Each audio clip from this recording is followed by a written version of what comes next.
మనకి వందనాలు. మీ అందరికీ నా వందనాలండి. ప్రభు మనకి ఈరోజు ఇస్తున్న వాగ్దానం ద్వితీయోపదేశ కాండము 8వ అధ్యాయము 10వ వచనం. నీ దేవుడైన యెహోవా నీకిచ్చిన మంచి దేశమును బట్టి ఆయన్ని స్తుతింపవలెను. Praise lord. ఆమేన్.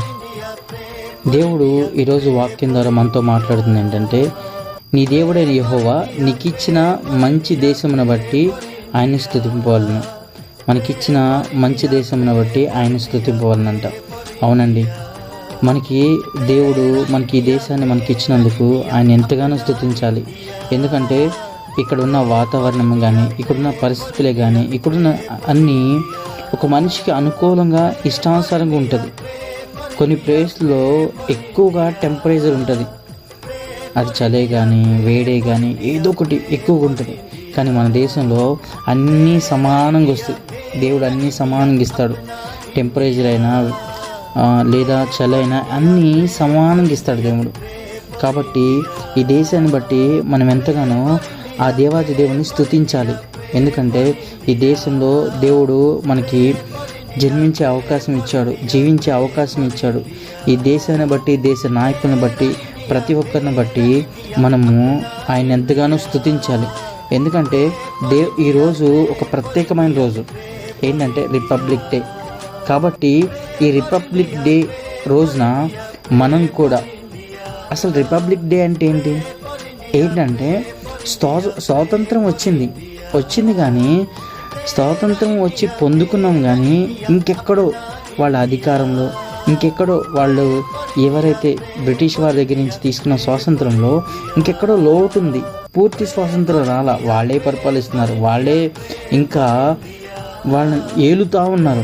కాబట్టి పరిపూర్ణ స్వాతంత్రం ఎప్పుడు వచ్చిందంటే ఈరోజు వచ్చింది. కాబట్టి ఈరోజు రిపబ్లిక్ డేగా అందరూ ఘనంగా జరుపుకుంటారు. కాబట్టి మనం కూడా మన దేవుడు ఏమైనా వాగ్దానం ఇస్తున్నాడంటే, నీకు ఇచ్చిన నీ దేశాన్ని బట్టి, మంచి దేశాన్ని బట్టి ఆయన్ని స్తుతింపవలను. కాబట్టి దేవుడు మనకిచ్చిన దేశాన్ని బట్టి మనం స్తుతించే వరంగా ఉండాలి. ఈ వచనంలో ఏమనంటుందంటే, నువ్వు తిని తృప్తి పొంది నీ దేవుడైన యెహోవాని నీకు ఇచ్చిన మంచి దేశమును బట్టి ఆయన స్తుతింపవలను. మనం తిని తృప్తి పొందిన తర్వాత ఆయన స్తుతించాలంట. దేవుడు కూడా మనకిస్తున్నాడు వాగ్దానం కదా. ఆత్మీయ జీవితంలో కూడా మనం ఉదయాన్నే లేచిన దగ్గర నుంచి మళ్ళీ పడుకునేంత వరకు దేవుడు మనల్ని ఎంతగానో కాచి కాపాడుతున్నాడు. వాతావరణం బట్టే కానీ, ఏదైనా బట్టే కానీ, మనకిచ్చిన మంచి దేశాన్ని బట్టి మనం స్తుతించాలి. మనము తృప్తి పొందిన దాన్ని బట్టి ఆయన స్తుతించాలి. మనం కూడా ఎక్కడో దేశ స్వాతంత్రం వచ్చింది, పూర్తిగా వచ్చింది. ఎప్పుడు వచ్చింది? ఈరోజు మాత్రమే వచ్చింది.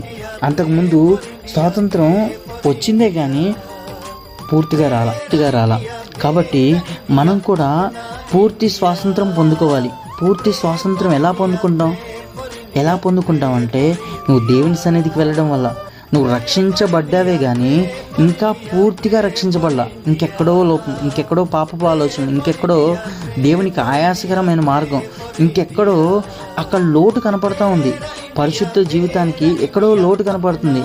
పాపపు ఆలోచనలా, లేదంటే శ్రమలా, ఇంకేదో నిన్ను దేవునికి ఏదో నామకార్థమైన భక్తి చేసే విధంగా నిన్ను పురుకొల్పుతూ ఉంటుంది. కాబట్టి ఈరోజు ఏం చేస్తావు? నీకు ఇచ్చిన మంచి దేశాన్ని బట్టి, పూర్తి స్వాతంత్రం పొందుకున్న దేశాన్ని బట్టి నువ్వు ఎలా స్తుతిస్తున్నావో నీ హృదయాన్ని కూడా పూర్తిగా ఆయనకు అప్పచెప్పాలి. పూర్తిగా నీకు వచ్చిన దాన్ని బట్టి, నువ్వు స్వాతంత్రాన్ని బట్టి నువ్వు సంతోషించాలి. నువ్వు బానిసవు కాదు, సాతాను బంధకాల్లో చిక్కుబడిన వారం కాదు. మనం స్వేచ్ఛగా ఉండడానికి పరిశుద్ధుడైన దేవుడు మనకు స్వేచ్ఛనిచ్చాడు. అందుకనే అలనాడు అవ్వమ్మ ఆదాంకి ఆయన ఏదోను వనంలో మొత్తం అన్ని ప్లేస్లో ఆయన ఫ్రీగా తిరగడానికి కానీ, వాళ్ళు హ్యాపీగా ఉండడానికి ప్లేస్ ఇచ్చాడు. ఆ ప్లేస్ని అంతా వాళ్ళు వాడుకోవడం కాకుండా, ఆ ప్లేస్లో వాళ్ళు ఏం చేశారంటే, ఏదైతే చేయకూడదు ఒక పక్కన మూలన పెట్టిన దాన్ని అదే కావాలని వెళ్ళారు. మనం కూడా మనకి ఈ దేశంలో ఇచ్చిన మంచి ఊరే కానీ, ఇచ్చిన ప్లేసే కానీ, లేదంటే ఇచ్చిన ఏదైతే ఉందో ఆ చర్చే కానీ, ఆ ప్లేస్లో మనం ఉంటున్నాం కాబట్టి అక్కడ మనము ఆయన బట్టి స్తుతించాలి. ఆయన ఇచ్చిన దాన్ని బట్టి మనం స్తుతించాలి. ఎప్పుడైతే మనం స్తుతిస్తామో, ఎప్పుడైతే మనం ఆయన గనపరుస్తామో, మనకిచ్చిన ప్రతిదీ ఆయన 30 దంతులుగాను 60 దంతులుగాను 100 ఫలింపజేస్తాడు. దేవుడు 100 ఫలించాలని చేస్తున్నాడు. కానీ మనం ఏమంటామంటే అల్పకాలమైన దాని మీద డిపెండ్ అయిపోతాం. నాకు ఈ దేశంలో నచ్చల, ఈ దేశంలో ఇలా ఉండాల, ఈ ప్రాంతంలో నాకు నచ్చల అని మనం సొంతంగా ఆలోచన చేస్తాం. అలనాడు ఆదాము అవ్వ అక్కడ ఉన్న దేశంలో వాళ్ళు స్వతంత్రంగా ఉన్నారే కానీ ఆమె ఆ ఉన్న ప్లేస్లో సమృద్ధిని పొందుకుంటుంది. కానీ ఎక్కడో లోటు, ఎక్కడో ఏదో, దానివల్ల ఆమె ఆ పండు తినాల్సి వచ్చింది. ఆశ, ఏమాశ? దురాశ ఆమెకి అది కలిగించింది. కాబట్టి ఈరోజు నువ్వు ఈ వాక్యాన్ని వింటున్నావు కాబట్టి దేవుడు నీకు ఇచ్చిన దేశాన్ని బట్టి, నీ దేవుడైన యెహోవాని మంచి దేశాన్ని బట్టి ఆయన స్తుతించాలి. నువ్వు ప్రతి విషయంలోనూ స్తుతించాలి. ఎందుకంటున్నానంటే స్తుతించిన వారు స్థితిగతులు మార్చబడ్డాయి. ఈరోజు నువ్వు స్తుతిస్తే నీ స్థితిగతులు మార్చబడతాయి. దావీదు స్తుతించాడు. దావీదు ఎప్పుడైతే స్తుతించాడో ఆయన స్థితిగతులు మార్చబడ్డాయి. గొర్రెలు కాసుకునే వ్యక్తి రాజు సింహాసనం మీద ఉన్నాడు. ఎప్పుడైతే స్తుతించాడో ఆ స్థితిగతులను మార్చింది. కోరహు కుమారులు స్తుతించారు కాబట్టి భయంకరమైన పరిస్థితి నుంచి వాళ్ళని దేవుడు లేవనెత్తుకుంటూ వచ్చాడు. మోషే గారు స్తుతించారు. ఎప్పుడైతే స్తుతించాడో ఆ స్తుతించిన దాన్ని బట్టి ఆయన ఏం చేశాడంటే ఒక అధికారిగా నిలబడ్డాడు. ఇజ్రాయేల్ ప్రజల్ని నడిపించే నాయకుడిగా నిలబడ్డాడు. దేవుని గృహంలో ఇష్టానుసారంగా ఉన్నాడు. కాబట్టి నువ్వు కూడా ఆయనకి ఇష్టానుసారంగా ఉంటావా? దానియేలు స్తుతించాడు, ప్రార్థించాడు కాబట్టి ఆయనకి బహుప్రియుడని పిలిపించుకున్నాడు. కాబట్టి ఈరోజు నువ్వు ఈ వాక్యం వింటున్నావు కాబట్టి దేవుడు నీతో నాతో మాట్లాడుతున్నాడు. ఏమనంటే నీకు ఇచ్చిన మంచి దేశాన్ని బట్టి నువ్వు ఆయన స్తుతిస్తున్నావా, నువ్వు గణపరిస్తే దేవుడు నిన్ను ఇంకను 30 దంతులుగాను 60 దంతులుగా 100 నీ జీవితాన్ని ఫలింప చేయను గాక.